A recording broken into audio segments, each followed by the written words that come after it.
بسم اللہ الرحمن الرحیم۔ السلام علیکم۔ آج 4 دسمبر بروز سوموار ہم بات کریں گے جسٹس مظاہر نقوی کے خلاف ایک کمپین چلائی گئی اور کہا گیا کہ جسٹس مظاہر نقوی صاحب کوئی استعفیٰ دے رہے ہیں یا وہ ریزائن دے کے گھر چلے جائیں گے، اور پھر ایک انہوں نے درخواست دائر کی تھی تو اس پر ایک نوٹس جاری کیا registrar supreme court of Pakistan نے کہ آپ اس کی پیروی کرنا چاہتے ہیں یا نہیں کرنا چاہتے۔ حالانکہ 14 دن میں انہوں نے درخواست کو مقرر کرنا تھا سماعت کے لیے، لیکن ان کی جانب سے کہا گیا کہ آپ اس درخواست کو پیروی کرنا چاہتے ہیں یا نہیں کرنا چاہتے۔ اس پر پھر طبل جنگ بجا دیا جسٹس مظاہر نقوی صاحب نے، اور آج وہ تگڑے طریقے سے کھڑے ہو گئے اور انہوں نے کہا کہ پھر جو بھی بنے گا دیکھی جائے گی اور میں آخر تک جاؤں گا۔ ان کی جانب سے آج جو کارروائی کی گئی ہے اس کی تفصیل میں آپ کے ساتھ شیئر کروں گا۔ ساتھ میں آپ کو بتاؤں گا کہ قاضی فیاض عیسیٰ صاحب کو جو ریویو پٹیشن میں قاضی فیاض عیسیٰ کے خلاف ریفرنس خارج کرنے والے اور FBR کی کارروائی جو ختم کرنے والا 6-4 سے فیصلہ آیا تھا، اس میں 3 ججز تو اس وقت سپریم کورٹ کا حصہ ہیں، جبکہ 3 ججز ریٹائرڈ ہو گئے تھے۔ تینوں ججز کو نواز دیا گیا ہے ریٹائرمنٹ کے بعد، اس کے اوپر بھی ہم بات کریں گے۔ اور آج جو اہم ڈیولپمنٹ سامنے آئی ہے کہ الیکشن کمیشن نے یہ خط لکھا کہ ابھی تک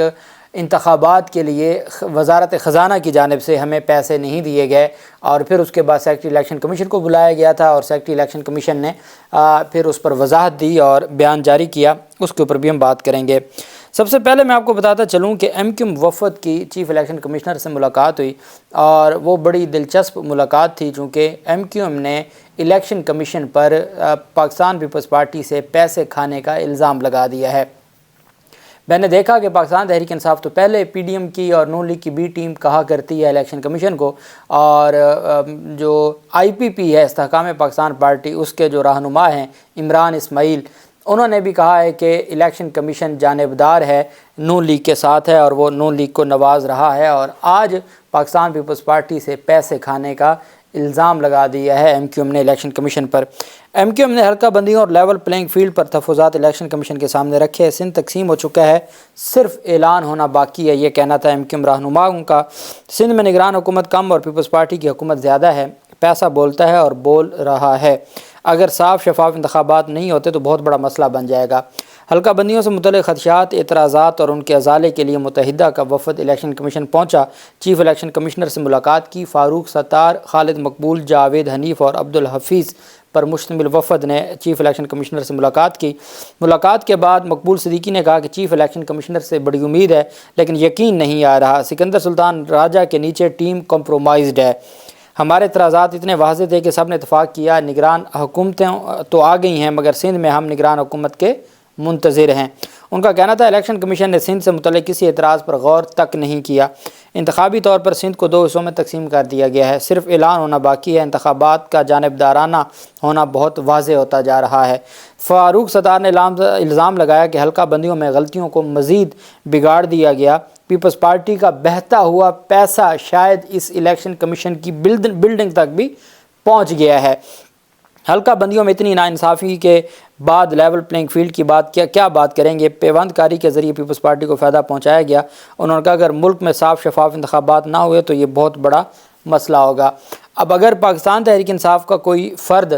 یا رہنما الزام لگاتا، پیسوں کا الزام لگاتا الیکشن کمیشن آف پاکستان پر، تو میں سمجھتا ہوں کہ توہین الیکشن کمیشن کی کارروائی شروع ہو جانی تھی، چونکہ جتنی بھی اس طرح کی کارروائیاں ہیں وہ مختص ہیں پاکستان تحریک انصاف کے خلاف، اس وجہ سے پاکستان تحریک انصاف کے خلاف ہی اس طرح کی کارروائی ہو سکتی ہے۔ دوسری جانب 17 کے قریب پٹیشنز، مختلف درخواستیں دائر ہو چکی ہیں الیکشن کمیشن آف پاکستان میں انتخابات رکوانے کے لیے، اور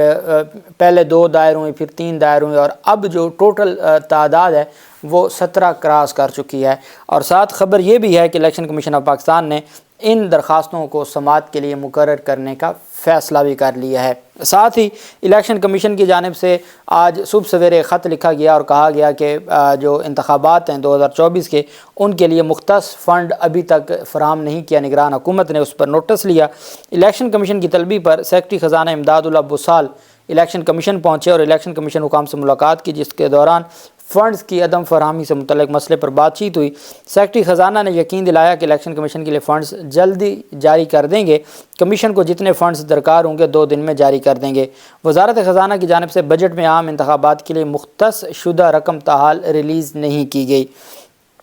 ذرائع کے مطابق اس مالی سال کے بجٹ میں عام انتخابات کے لیے 42 ارب روپے مختص کیے گئے ہیں، جن میں سے وزارت خزانہ نے اب تک 10 ارب روپے مہیا کیے ہیں اور بقیہ رقم کی فراہمی بغیر کسی معقول جواز کے تعطل کا شکار ہے۔ الیکشن کمیشن آف پاکستان کو 8 فروری کے عام انتخابات کے انعقاد کے لیے فوری طور پر 17 ارب روپے درکار ہیں۔ اس رقم کی فراہمی کے لیے وزارت خزانہ سے بارہا رجوع کیا گیا اور وزارت خزانہ کو اس رقم کی فوری فراہمی کے لیے تحریری یا دہانی بھی کرائی گئی، تاہم اس سلسلہ میں ابھی تک کوئی مثبت جواب نہیں آیا۔ چیف الیکشن کمشنر سکندر سلطان راجہ نے صورتحال سے وزیر اعظم پاکستان کو بھی آگاہ کرنے کا فیصلہ کیا اور اس حوالے سے وزیر اعظم کو بھی تفصیلی خط لکھا گیا ہے۔ تو یہ انتخابات کے حوالے سے ہمارے چیف جسٹس آف پاکستان نے تو یہ فرمایا تھا کہ ہم اگر کوئی انتخابات کی ڈیلے کی بات کرے گا تو اس کے خلاف کارروائی ہو، اور خبر یہ ہے کہ 3-4 حلقوں کو جو حلقہ بندیاں ہوئی ہیں اس کو چیلنج کیا جا رہا ہے ایم کیو ایم کی جانب سے اسلام آباد ہائی کورٹ میں۔ اب پتہ نہیں ان کو عامر فاروق صاحب کی اسلام آباد ہائی کورٹ میں کیا ضرورت پڑی، جب حلقہ بندیاں ہیں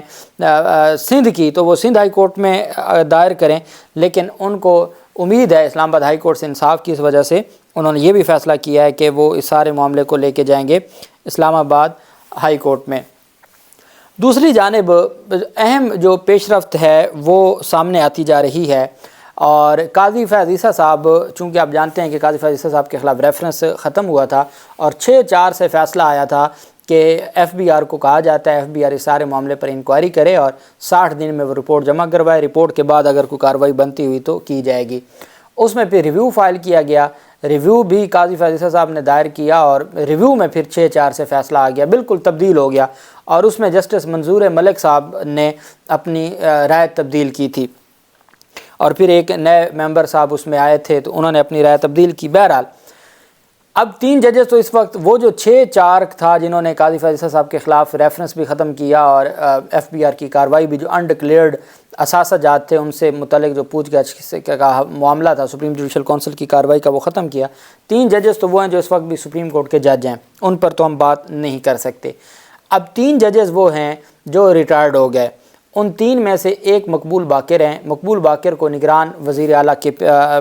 سندھ بنا دیا گیا، ان کو نواز دیا گیا نگران وزیر اعلیٰ بنا کے۔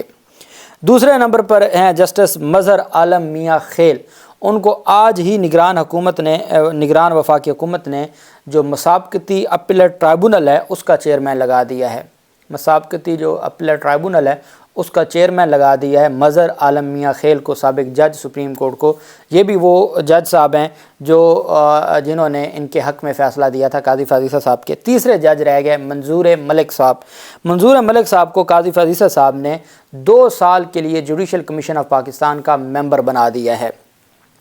اب جوڈیشل کمیشن آف پاکستان کا ممبر جو منظور ملک صاحب کو بنایا گیا ہے قاضی فیض عیسیٰ صاحب کی جانب سے، ان کی جانب سے نامینیشن تھی اور پھر وہ 2 ممبران نے اختلاف کیا اور باقی جو تمام ممبران تھے انہوں نے ان کو سپورٹ کیا۔ تو اس طریقے سے جو تینوں ججز ہیں، ایک نگران وزیر اعلیٰ سندھ بن چکا ہے، ایک کو مسابقتی اپیلیٹ ٹرائبونل کا نگران وفاقی حکومت نے چیئرمین تعینات کر دیا، اور ایک کو جوڈیشل کمیشن آف پاکستان کا جو تعینات کر دیا گیا ہے کہ جی یہ ساری کی جو ساری چیزیں ہیں وہ آئین اور قانون کے مطابق ہو رہی ہیں۔ میں سمجھتا ہوں کہ یہ سارا کچھ غیر ارادی طور پر ہو رہا ہے، لیکن آپ اندازہ لگائیں کہ کیسا ایک خیالات کا جوڑ ہے جو ہماری نگران حکومت کے ساتھ، اور پھر اس کے بدلے پھر ساری چیزیں جب آپ کے سابق ساتھی ہیں ان کو جب نوازا جاتا ہے آئین اور قانون کے مطابق، تو یہ باتیں پھر ڈیفینیٹلی بہت کام آتی ہیں اور پھر چیزیں ڈسکس ہوتی ہیں۔ بہرحال دوسری جانب سپریم جوڈیشل کونسل میں شکایت کے معاملے پر رجسٹرار سپریم کورٹ کے نوٹس کا جواب جمع کروا دیا کا جو ہمارے آنریبل مظاہر نقوی صاحب ہیں۔ اب ہوا یہ کہ 2 شوکاز جاری ہوئے، اور ایک 20 نومبر کو جاری ہوا اور 20 نومبر کو چیلنج کر دیا انہوں نے سپریم کورٹ آف پاکستان میں، دوسرا 30 نومبر کو جاری ہوا اور 30 نومبر کا بھی چیلنج ہو گیا۔ آج 4 دسمبر تھی اور supreme court practice and procedure قانون کے تحت 14 دن تھے ان کے پاس 184(3) کی کارروائی شروع کرنے میں، لیکن وہ آج تک شروع نہ کی گئی۔ ساتھ رجسٹرار سپریم کورٹ نے ٹائم کو سیٹ کرنے کے لیے ایک نوٹس بھیج دیا کہ آپ کیا اپنی پٹیشنز پر